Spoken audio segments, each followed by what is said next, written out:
Magandang araw mga bata! Ako si Ma'am Regine, ang teacher mo sa math. Today we will be learning about measuring quantities. This is a lesson for Grade 7 Mathematics, Quarter 2, Lesson 1 to 2. Kaya tara na, and let's do the math.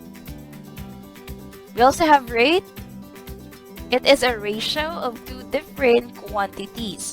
Some of the examples that we have for rate is the speed, which is a ratio between distance and time.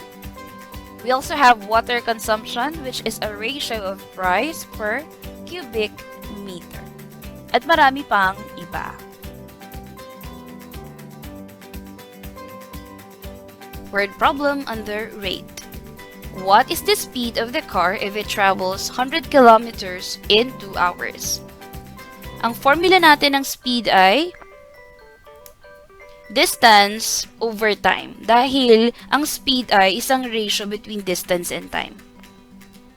Substituting, yung distance natin ay 10 kilometers at yung time natin ay 2 hours. Kailangan lamang natin silang i-divide. 100 divided by 2 is equal to 50.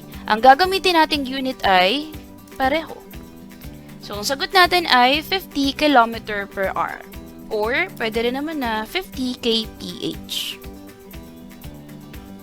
Therefore, the car is traveling at a speed of 50 kilometers per hour. And that's it for our video for today mga bata. Please subscribe to my YouTube channel, ang teacher mo sa math, for more grade 7 mathematics content. And please also keep on liking and sharing our videos para mas marami pa akong mga grade 7 na bata na tulad mo ang maabot at maturuan dahil ako si Ma'am Regine, ang teacher mo sa math.